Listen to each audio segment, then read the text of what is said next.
अगर आप चाहते हैं शिवांगी फिल्म्स का वीडियो सबसे पहले आप तक पहुंचे, तो लाल बटन दबाकर हमारे चैनल को सब्सक्राइब करें और बेल आइकन दबाना न भूलें।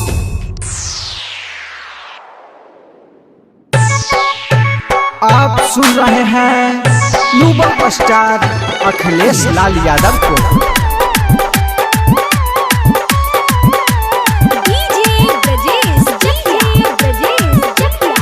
Shivangi recording studio Rajgir, mix by DJ star. कैसन हखी तुल अभर रे, कैनी ना शौख पूरा हमर रे। कहनी की तोरा घुमैबौ रे, ठेंगा अब तोरा देखैबौ रे। आगे चल ना तू से खपूरा बाजरिया गे छौड़ी चढ़ाइए दे बौगी रिंडा पहाड़िया गे छौड़ी काकी न दे बौला ले रंग घाघरिया गे छौड़ी। आगे चल ना तू से खपूरा बाजरिया गे छौड़ी। चल लगे हे रे मैया से पूछबो तब न चलबो। आगे मैया से सब्जी पूछ के कर मगे तो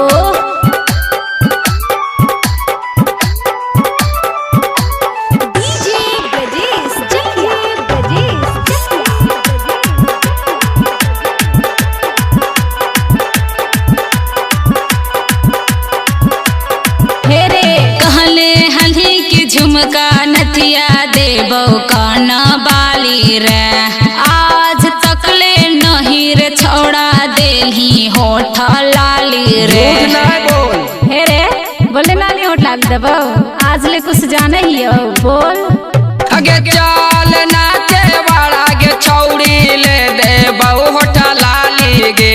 नहीं जबौ ले सिरारी में तोरा किन देबौ कना बाली गे। आगे पेन लेना भौजी वाला सरिया गे चढ़ाइए देबौ गिरिंडा पहाड़िया गे छौड़ी काकी न देबौ लाले रंग घाघरिया गे छौड़ी।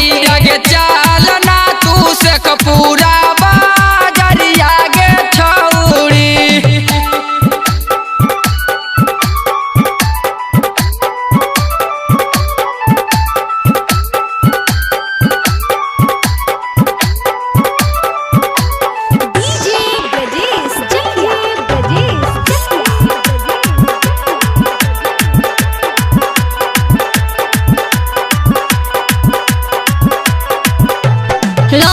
भर तू हखीर छौड़ा हमर कौन जूस रे। आज लेना पियली रे छौड़ा नींबू वाला जूस रे। पैसवा तोर बाबू देतो गे। अरे ऐसे बोल भी मुँहे नोच लेबो बुझले। आगे आई से ना बोलेंगे छौड़ी हमरा कहा ना जूस गे। चल ना बुधौली में पीला देबौ हम जूस गे। आगे लाल हाकौ तोरे से ना जरिया गे छौड़ी चढ़ाइए देबौ गिरिंडा पहाड़िया गे छौड़ी ताकि न देबौ लाले रंग घाघरिया गे छौड़ी। आगे चल ना तू से कपूरा बाजरिया गे छौड़ी। सोच के बतैबो।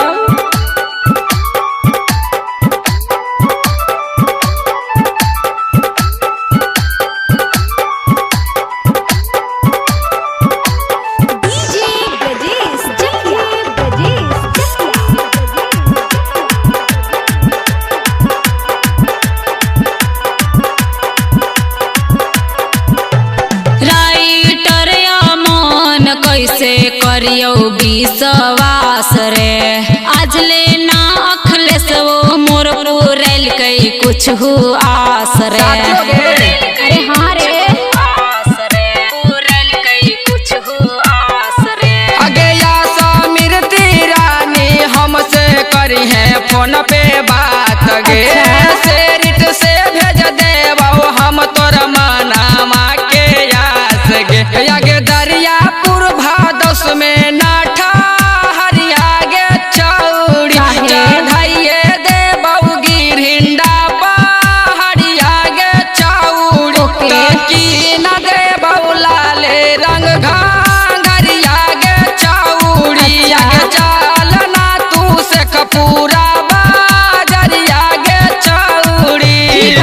चल चल। presented by Shivangi Recording Studio, Rajgir।